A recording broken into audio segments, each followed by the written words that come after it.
తాకట్లో ఉన్న మీ బంగారాన్ని విడిపించి ఆ రోజు ఆన్లైన్ రేటుకి కొంటాం. Sharma gold company.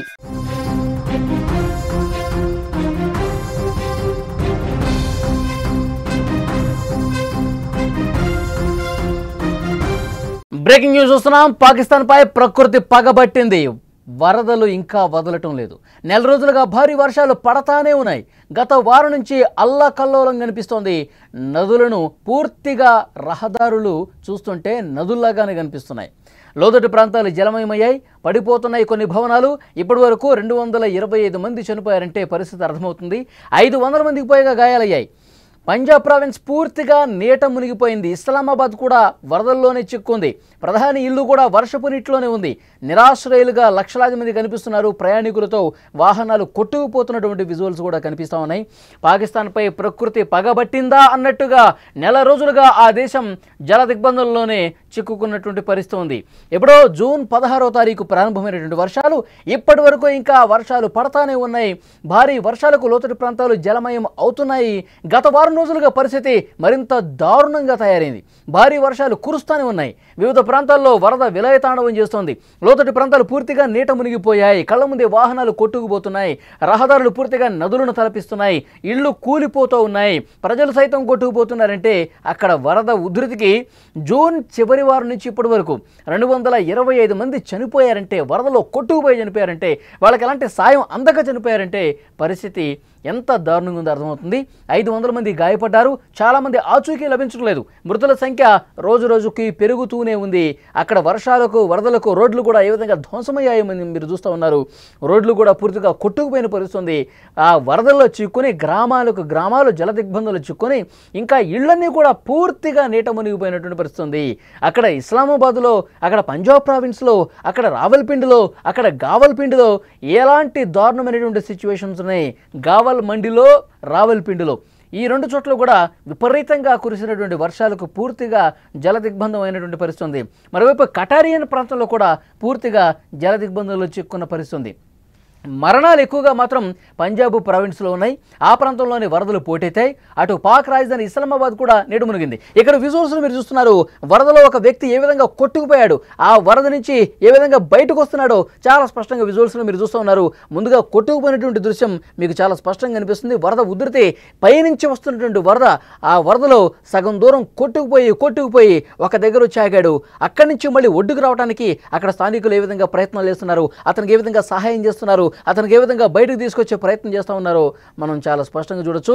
అంటే ఎగువను కురుస్తున్నటువంటి భారీ వర్షాలు పూర్తిగా అక్కడ నీట మునిగిపోయాయి. ఇళ్ళు కొట్టుకుపోయాయి. కార్లు కొట్టుకుపోతున్నాయి. చూడండి, కారు ఏ విధంగా కొట్టుకొస్తుంది చూడండి. 2 వ్యక్తులతో ఆ కారు కొట్టుకుపోతున్నటువంటి పరిస్థితి. 2 వ్యక్తులు ఉన్నారు. మీరు అక్కడ విజువల్స్లో చూస్తూ ఉన్నారు. కారు అద్దంలో నుంచే ఒకతను చేయి పెట్టి హెల్ప్ చేయండి అని చెప్పి అడుగుతూ ఉన్నాడు. ఆ కారు అద్దంలో నుంచే మనకి చేయి పైకి కనిపిస్తూ ఉంది. మమ్మల్ని కాపాడండి, ఈ వరద ఉధృతి నుంచి మమ్మల్ని కాపాడండి, మమ్మల్ని రక్షించండి అంటూ అతను ఆర్తనాదాలు చేస్తున్నటువంటి పరిస్థితి విజువల్స్లో చూస్తున్నారు. అక్కడ ఎగువన కురుస్తున్నటువంటి భారీ వర్షాలు పూర్తిగా ఏ విధంగా వరద ఉధృతి కొట్టుకొస్తుందో, కారులు ఏ విధంగా కొట్టుకొస్తున్నాయో, అందులో ఉన్నటువంటి జనం అదేవిధంగా కారులతో కొట్టుకుపోయి వస్తున్నటువంటి పరిస్థితి. తమ ప్రాణాలు అరచేతలు పెట్టుకుని, గుప్పిట్లో పెట్టుకుని ఒడ్డున తీర ప్రాంతాలకు కూడా చేరుకుంటున్న పరిస్థితి ఉంది. విజువల్స్లో మీరు చూస్తున్నారు. అక్కడ సైనిక సిబ్బంది, అక్కడ బాధితులు ఎవరైతే ఉన్నారో వరద బాధితులు వాళ్ళందరికీ ఆహారము, నీళ్లు అందిస్తూ ఉన్నారు. సహాయ కార్యక్రమాలు విస్తృతంగా జరుగుతున్న పరిస్థితి. ఇప్పటికీ ఈ రోజు వరకు మనకు అందుతున్న సమాచారం 225 మంది వరద ఉధృతికి కొట్టుకుపోయారు. చాలామంది కొట్టుకుపోయి చనిపోతే, మరికొంతమంది అక్కడ కార్లలో మునిగిపోయి చనిపోతే, కార్లు వరద ఉధృతికి కొట్టుకుపోయి చనిపోతే, మరికొంతమంది తమ ఇళ్ళు కూడా పూర్తిగా మునిగిపోయి కొట్టుకుపోయి చనిపోయినటువంటి పరిస్థితి.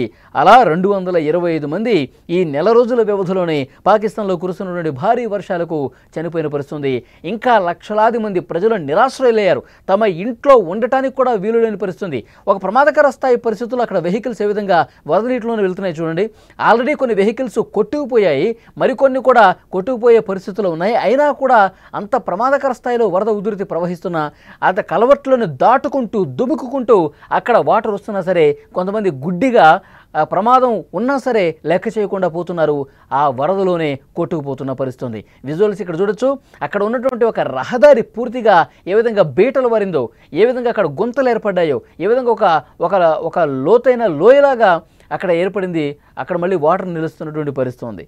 విజువల్స్లో మీరు చూస్తూ ఉన్నారు. పాకిస్తాన్లో మొత్తం కూడా చాలా ప్రాంతాల్లో, పంజాబ్ ప్రావిన్స్ కావచ్చు, ఇస్లామాబాద్ కావచ్చు, రావల్పిండి కావచ్చు, గావల్మండి కావచ్చు, కటారియన్ కావచ్చు, ఈ ప్రాంతాలు మొత్తంగా కూడా అన్నీ కూడా వాటర్లో నానుతూ ఉన్నటువంటి పరిస్థితి ఉంది. నీటిలో ఆయా నగరాలన్నీ కూడా తేలియాడుతున్నటువంటి పరిస్థితి ఉంది. ముఖ్యంగా ఉత్తర పాకిస్తాన్లో పర్యాటకుల్ని అక్కడ ఈ వరద అనేది భయం గుప్పిట్లో ఉంచేసిందని చెప్పాలి. ఎందుకంటే అక్కడ పర్యాటకులు కొంతమంది వస్తూ ఉంటారు. భారీ వర్షాల నేపథ్యంలో ఇక ఆ వరద గుప్పిట్లో కొంతమంది పర్యాటకులు చిక్కుకొని ఎటూ వెళ్ళలేని పరిస్థితుంది.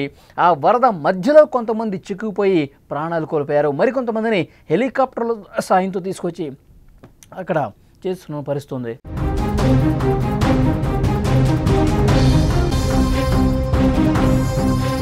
విజువల్స్లో మీరు చూస్తూ ఉన్నారు. వరద అక్కడ ప్రమాదకరంగా ఎట్లా ప్రవహిస్తుంది, అక్కడ వరద నీటిలో కొట్టుకుపోయిన వాళ్ళ కోసం గాలింపు ఏ విధంగా జరుగుతుంది, అక్కడ సిబ్బంది సహాయ కార్యక్రమాలు ఏ విధంగా చేస్తూ ఉన్నారు, అక్కడ వాళ్ళందరినీ కూడా హెలికాప్టర్ల సాయంతో వాళ్ళకి ఆహారం ఏ విధంగా అందిస్తూ ఉన్నారు, అన్నీ కూడా మనం విజువల్స్లో చూస్తున్నాం. పాకిస్తాన్లో పూర్తిగా ప్రకృతి పగబట్టినట్టుగా ఎలాంటి దారుణమైనటువంటి పరిస్థితులు అక్కడ ఉన్నాయో మనకు అర్థమవుతుంది. కార్లు కొట్టుకుపోతున్నాయి. రోడ్ల మీద అక్కడ నిలబడ్డ వాళ్ళు కూడా వరద ఉధృతికి కొట్టుకుపోయినటువంటి సందర్భం ఉంది. దాంతోపాటు అక్కడ చాలామంది పునరావాస కేంద్రాల్లో తలదాచుకుంటే మనకు అందుతున్న సమాచారం, ఆ పునరావాస కేంద్రాలను కూడా వాటర్ పెద్ద ఎత్తున ముంచెత్తినటువంటి పరిస్థితి ఉంది. అక్కడి నుంచి ఖాళీ చేసి మరికొన్ని సురక్షిత ప్రాంతాలకు కూడా వెళ్ళిపోయినట్టుగా తెలుస్తుంది. అక్కడ వరద ఉధృతికి సంబంధించిన దృశ్యాలు మీరు చూస్తూ ఉన్నారు. చాలా చోట్ల స్థానికులే కాపాడే ప్రయత్నం చేస్తున్నప్పుడు కూడా కొన్ని సందర్భాల్లో కాపాడే సమయంలో కూడా వాళ్ళు కొట్టుకుపోయినటువంటి పరిస్థితి ఉంది. ప్రధాని అక్కడ ఉన్నటువంటి పాక్ ప్రధాని ఇల్లు కూడా నీటిలోనే తేలియాడుతుందంటే, ఉత్తర పాకిస్తాన్లో పర్యాటకుల్ని తీసుకెళ్తున్న అనేక వాహనాలు కూడా కొట్టుకుపోతున్నాయంటే, ఇప్పటికే 3 పర్యాటకులు కూడా చనిపోయారంటే ఎలాంటి సిచ్యువేషన్ ఉందో అర్థమవుతుంది. ముఖ్యంగా బాబూసర్ రోడ్ మరియు ఇంకొన్ని ప్రాంతాల్లో కూడా అక్కడ పర్యాటకులు చిక్కుకుపోయారు. వాళ్ళందరినీ కూడా కాపాడే ప్రయత్నం చేస్తూ ఉన్నారు. పర్యాటకుల్ని, అక్కడ చిక్కుకున్న కొంతమంది ప్రయాణికుల్ని కూడా అక్కడ ఆర్మీ సిబ్బంది కాపాడే ప్రయత్నం చేస్తూ ఉన్నారు. కానీ వాళ్ళకి మాత్రం ఇంకా అర్థం కాని పరిస్థితి ఉంది. ఎందుకంటే ఈ వర్షాలు ఎప్పుడు తగ్గుముఖం పడతాయి, ఎప్పుడు ఈ వరదలు కొంత కంట్రోల్లోకి వస్తాయి, ఎప్పుడు మళ్ళీ సాధారణ జనజీవనం అక్కడ ఏర్పడుతుందో కూడా అర్థం కాని పరిస్థితుంది. ఇప్పటికే ఆస్తి నష్టం బాగా జరిగింది. 225 మంది ప్రాణాలు కోల్పోయినటువంటి పరిస్థితి ఉంది. మొత్తం తేరుకోవాలంటే ఇప్పుడు నేను చెప్పినటువంటి ప్రాంతాలు ఇస్లామాబాద్ కావచ్చు, కటారియన్ కావచ్చు, రావల్పేట కావచ్చు, పంజాబ్ ప్రావిన్స్ కావచ్చు, దారుణమైనటువంటి సిచ్యువేషన్స్ అక్కడ కనిపిస్తున్నాయి. సో వాళ్ళందరూ కూడా మళ్ళీ కోలుకోవడానికి, అక్కడ జరిగినటువంటి ఆస్తి నష్టాన్ని మళ్ళీ పూడ్చుకోవడానికి కొన్ని నెలల సమయం పడుతుందంటే మాత్రం ఇది ఆలోచించాల్సినటువంటి విషయం. అక్కడ ప్రభుత్వాలు ఇంకా అక్కడ పునరుద్ధరణ కార్యక్రమాలు చేయడంలో ఇంకా ప్రారంభమే కాలేదు.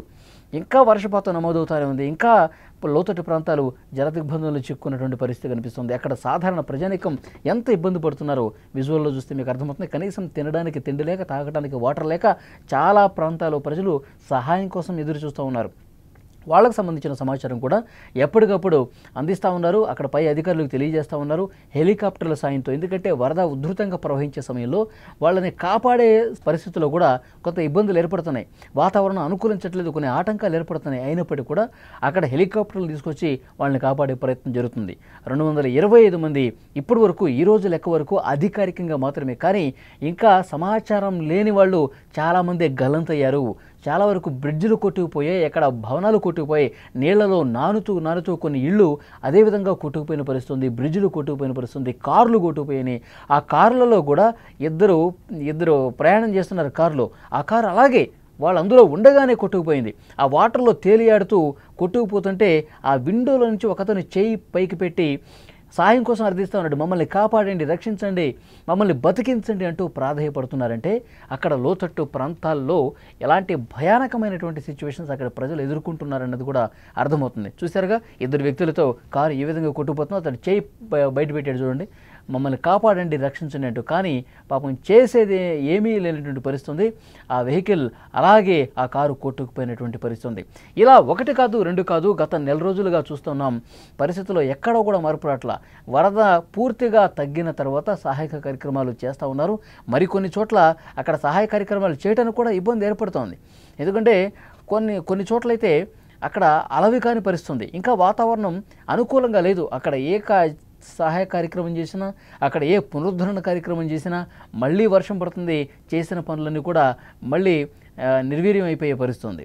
విజువల్స్లో మీరు చూస్తున్నారు, పాక్ ప్రధాని ఇల్లుతో సహా మరికొన్ని కీలకమైనటువంటి కట్టడాల దగ్గర కూడా, భవన నిర్మాణాల దగ్గర కూడా పెద్ద ఎత్తున వాటర్ వచ్చేసింది. బయటకు రాలేనటువంటి సిచ్యువేషన్ కనిపిస్తుంది. ఇంకా మేడ మీద ఎక్కి, పైన టెర్రస్ మీద ఎక్కి తమ ప్రాణాలు కాపాడుకుంటున్నారు, సాయం కోసం అర్థిస్తున్నారు. ఎక్కడికక్కడ వెహికల్స్ కూడా కొట్టుకుపోయి మనుషులు కొట్టుకుపోతున్నారు. పెద్ద స్థాయిలో అక్కడ గత కొన్ని సంవత్సరాలుగా చూసుకుంటే, 20-30 సంవత్సరాలుగా చూసుకుంటే, ఈ పంజాబ్ ప్రావిన్స్ కావచ్చు, ఇస్లామాబాద్ కావచ్చు, రావల్పిండి కావచ్చు, ఈ ప్రధానమైనటువంటి నగరాల్లో ఇంత భారీ స్థాయిలో, అంటే ఇక్కడ ఒక విషయం చెప్పాలి, 10 గంటల్లోనే ఒక 100-200 మిల్లీమీటర్ల వర్షపాతం నమోదైందంట కేవలం ఒక రోజులోనే. ఇది చాలా రికార్డుగా చెప్తా ఉన్నారు. ఎందుకంటే గతంలో ఈ స్థాయిలో భారీ వర్షపాతం ఒకే ప్రాంతంలో ఒక కుంభవృష్టి కురిసినట్టు కురవటంతో ఈ వరదలు ఈ విధంగా పోటెత్తుతున్నాయి. అక్కడ పునరావాస కేంద్రాల్లో తలదాచుకుంటున్న వాళ్ళకి ఏదో ఒక రకంగా సాయం చేసి నిత్యావసర వస్తువులు అందించి వాళ్ళ పూట గడిచే విధంగా ప్రయత్నాలు చేయాలంటూ స్థానికులు అక్కడ కోరుతున్నటువంటి పరిస్థితి ఉంది.